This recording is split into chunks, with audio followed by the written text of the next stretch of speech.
My name is Abrar, and this is Lab 4, Circuits and Capacitors. So the key concepts in this lab are the circuit rules, which include the node rule and the loop rule. We're going to go over Ohm's law, energy and charge conservation, parallel and series circuits, as well as RC circuits and time dependence. So series and circuit. So we have a series circuit with two different resistors, two ammeters, and a battery. The ammeter readings were the same for both ammeters and they always stayed positive. When the ammeter is replaced by a voltmeter, the current in the other ammeter stays the same and the potential difference is 3 volts. When the circuit is closed, I found the potential difference to be 3 volts for the battery and for the different positions as well. Negative 0.959 for the 47 ohm and negative 2.014 for the 100 ohm.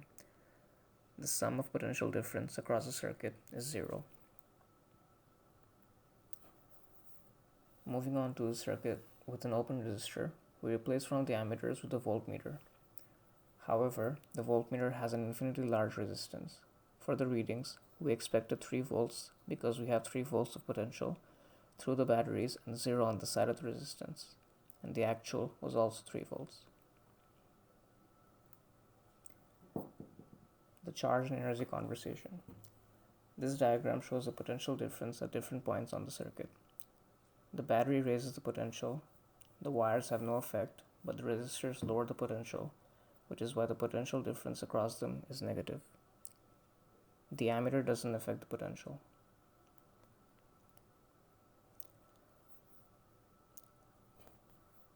Charge and energy conservation. Why doesn't the addition of the voltmeter change the ammeter readings? The voltmeter has a very high resistance and therefore very little current flows through it, and the ammeter reading barely changes as the current remaining in the circuit remains unchanged.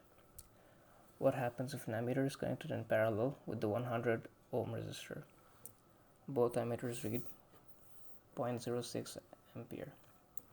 So for the resistance calculations, we use the formula V equals to IR, and then we reorganize it to present it in terms of R. So for the 47 ohm, we get 48. For the 100 ohm, we get 102. For the wire, we find the resistance to be 0. And for the ammeter, we find it to be 0 as well. So RC circuits. What happens to a bulb when a battery is connected in a series RC circuit? It becomes very bright and then slowly dims off.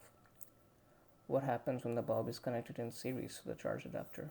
Same as before, it becomes very bright and then dims off. What happens to the current in the circuit in both scenarios? It starts off large and then slowly decreases until it reaches 0. Circuit resistors in parallel. So in our setup for resistors in parallel, we set the ammeter running parallel to the 100 ohm resistor. We notice the difference to be 0.02 ampere to 0.06 ampere in parallel from series. We have less current going through the stronger resistor, which is why we're seeing an increase in current. So my data for the time-dependent voltage across the discharging capacitor is presented in this graph, with potential difference in the y-axis versus time on the x-axis. This graph resembled an exponential decay graph, which means we had to linearize the data using the natural log of the potential difference. After linearizing the data, this is what we get.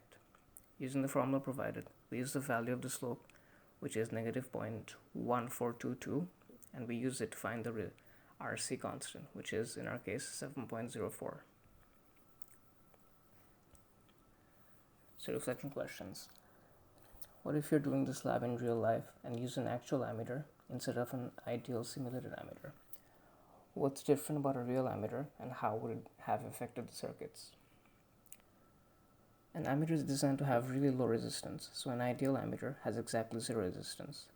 But this is of course not possible in real life, as even the best ammeters have some resistance. Adding resistance to the circuit decreases the current flowing through it, so we will be getting a lower current value due to the increase in resistance.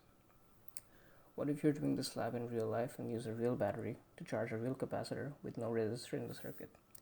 How quickly would our ideal model predict the capacitor to reach full charge? Will this prediction happen in real life? So our ideal model would predict that the capacitor will be charged instantly. This is due to the fact that a model assumes no resistance in the wires or the battery, and therefore infinitely large current would be able to flow and charge the capacitor instantly. In real life, however, there is always some resistance to the batteries themselves as well as the wires. Thank you.